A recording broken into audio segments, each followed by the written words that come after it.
Welcome back, everyone, for another super special bonus live episode of the Higher Ed Geek podcast here at EDUCAUSE in Nashville. If you're following along, this is our final episode from day one. So excited to wrap things up with somebody that I've known of. His reputation precedes him as a veteran of higher ed tech.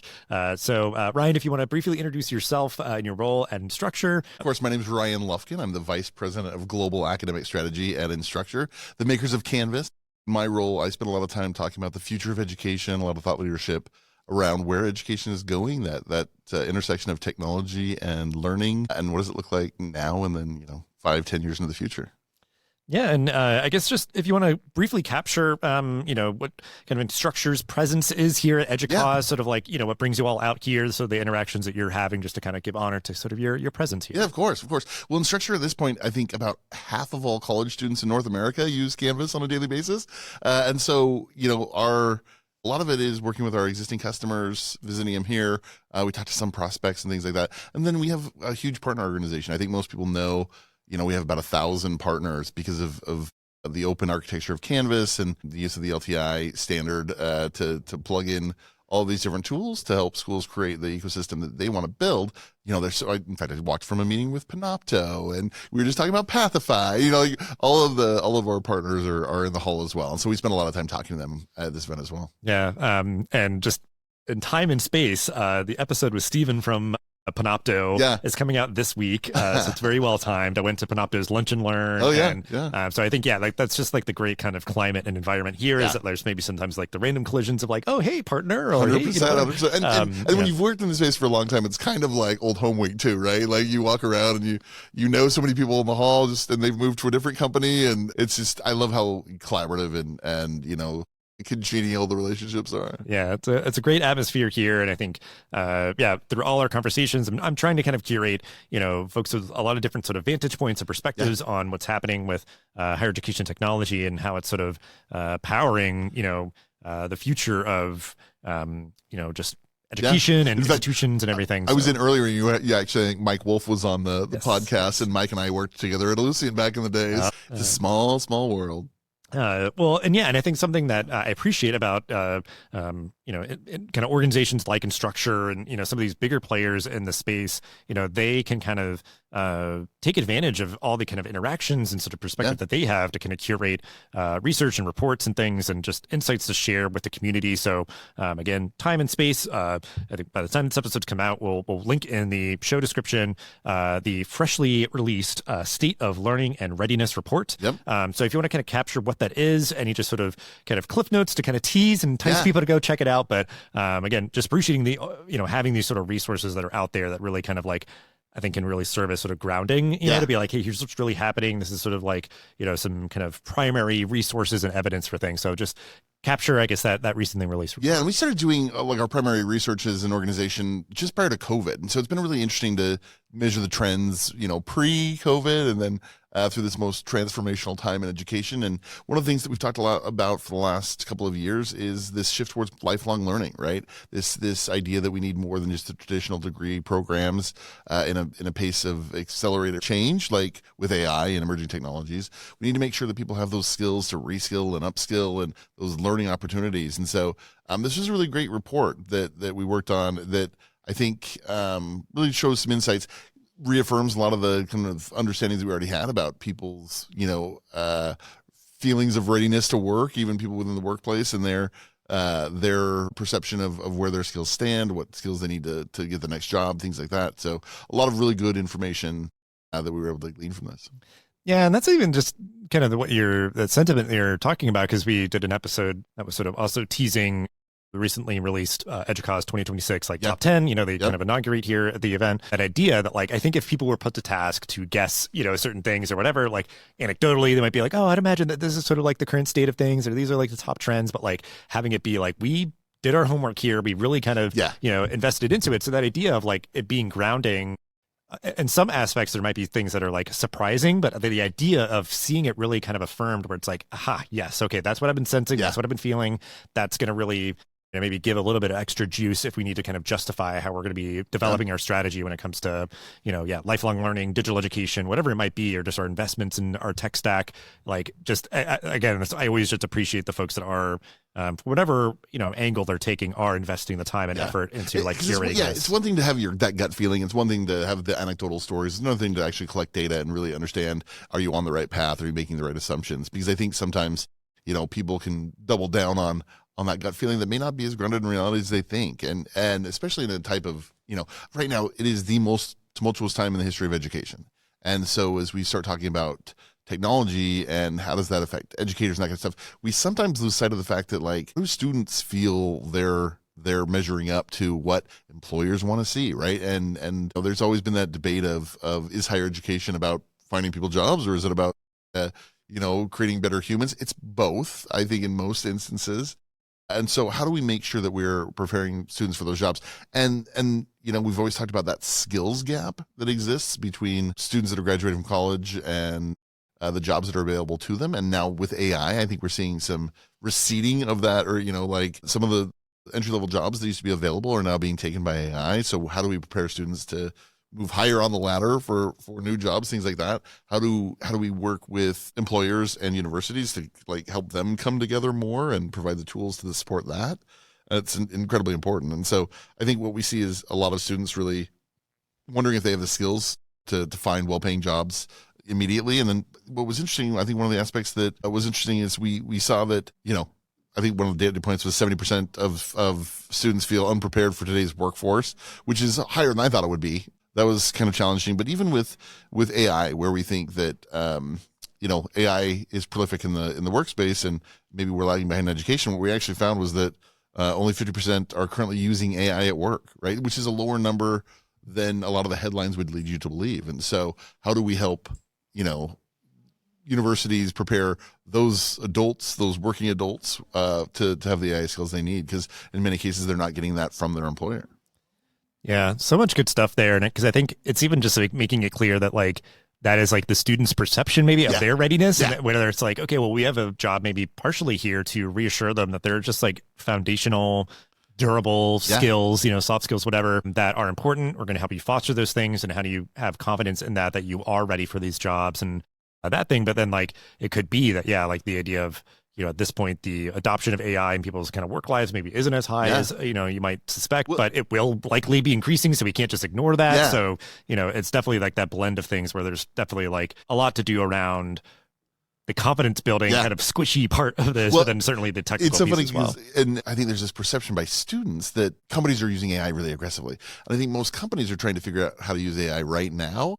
And so in a lot of cases, I had a couple of people in my network who were looking for jobs recently, and they were saying, oh, I applied for these jobs. And they're like, well, do you know AI? And they're like, well, what do you want to know? And they're like, no, do you know AI? Like, the businesses don't know exactly what they're looking for because they're looking for that knowledge to come in from the students. And so while these students feel unprepared, in reality, they more to bring to the table than they think they do.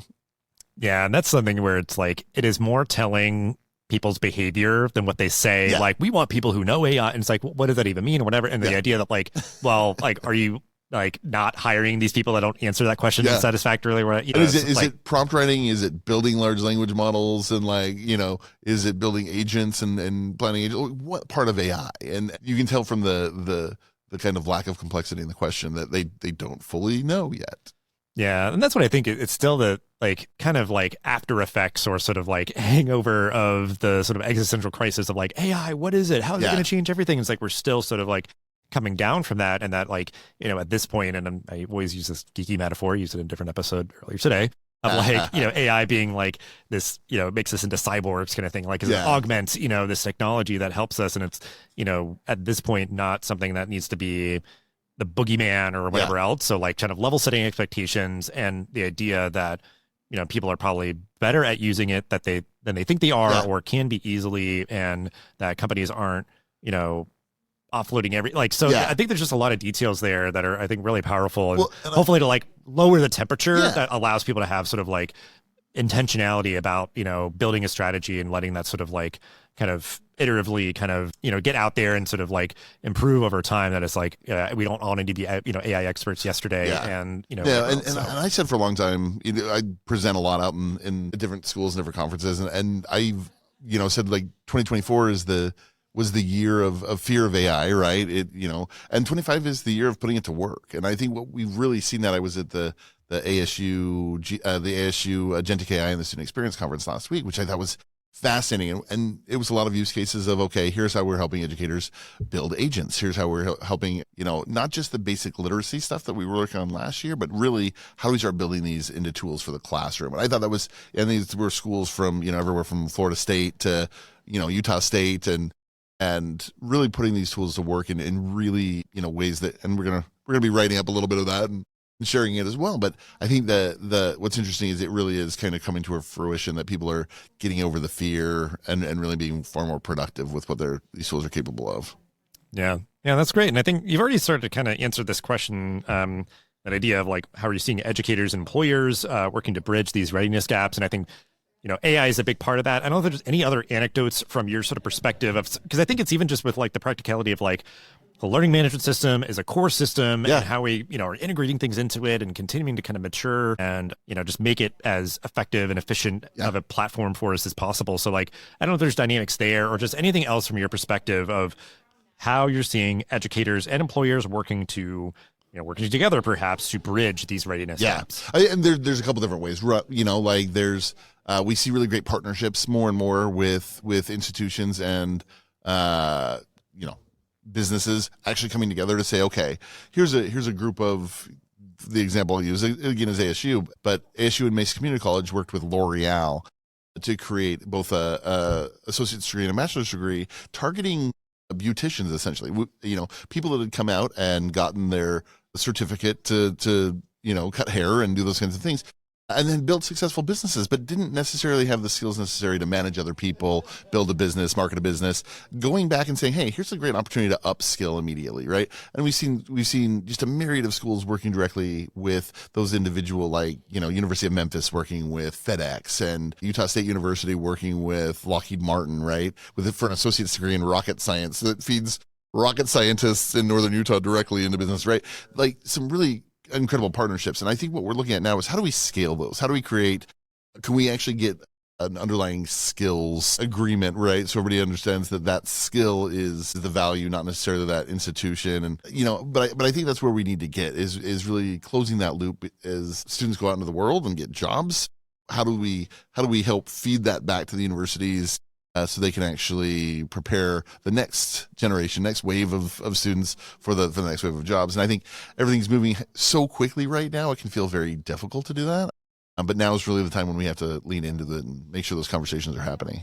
Yeah, and even just the examples that you provided are kind of novel, creative examples about how to do these sort of kind of readiness pieces, because it's like, people are going to need their haircut. People need those sort of services, or just the idea of, because I even remember this from a long time ago, is why China is sort of the leader in building iPhones and stuff, is because they have good pipelines for semi-skilled labor that is needed to cut glass specifically and install it and do the and I remember that from several years ago. And it's that idea of how can we really kind of contour things to where because I think, and that's, I'm sure some people listening are kind of maybe that idea of the pushback of are these just factories for employees for companies? It's no, but this is what a lot of people are looking for, is to get skills that can be, put into gainful employment. And then it's the idea of you go work for the Lockheed Martins of the world. You likely are getting maybe some sort of educational benefit, hopefully, or at the very least a gainfully employing job and great experience that can just lead you to the next thing. So that's the idea too of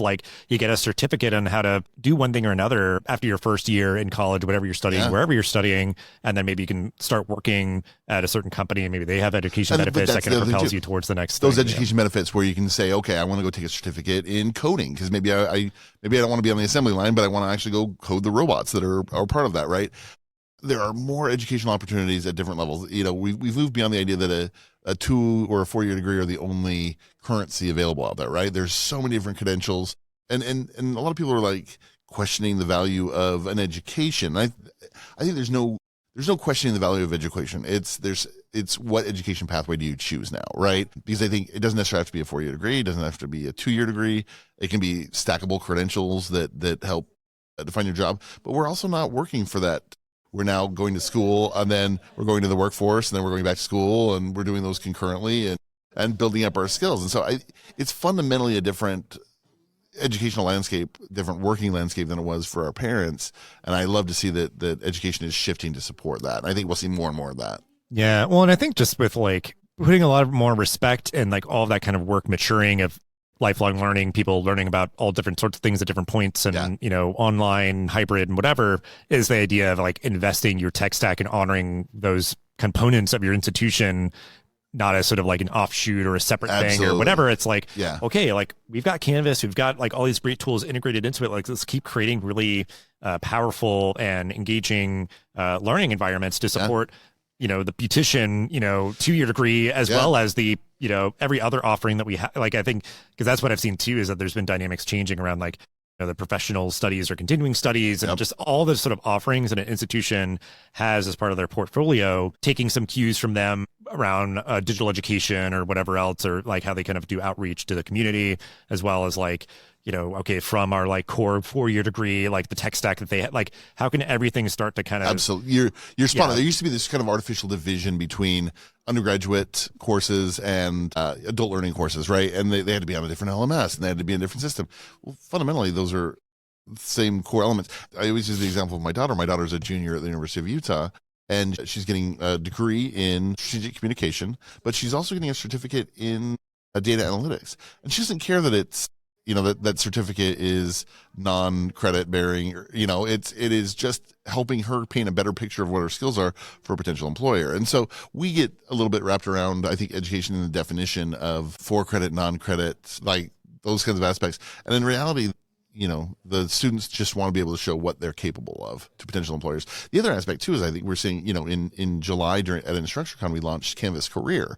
And so we are seeing, you know, the employers wanting to use having better systems to deliver education in more quality ways, moving just beyond those, you know, the terrible compliance training tools that we've had in the past to actually delivering, you know, education at a really quality level where you can measure the outcomes and applying those to reskill and upskill current employees, whether they're licensing content from universities and third parties or whether they're building their own content. But really now understanding that they don't necessarily have to outsource that upskilling and reskilling, they can provide that of their own accord.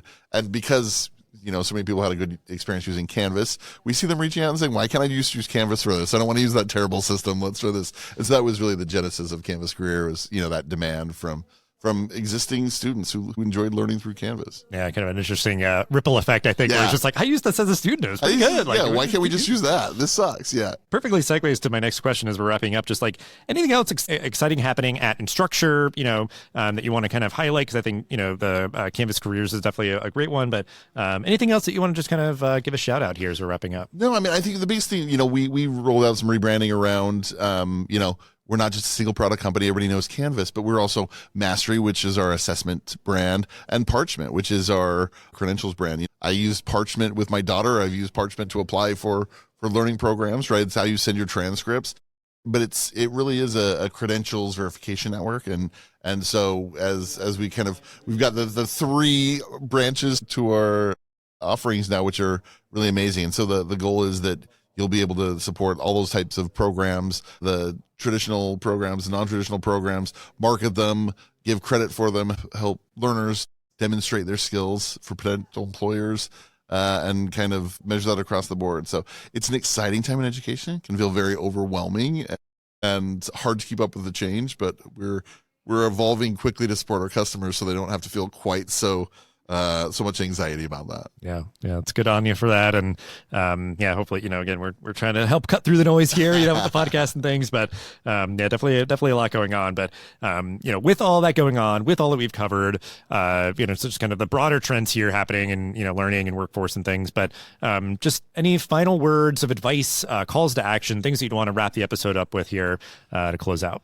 I'm a massive optimist when it comes to education. And, you know, I don't think AI will replace educators. I think it'll empower them in incredible ways that we're just starting to scratch the surface of.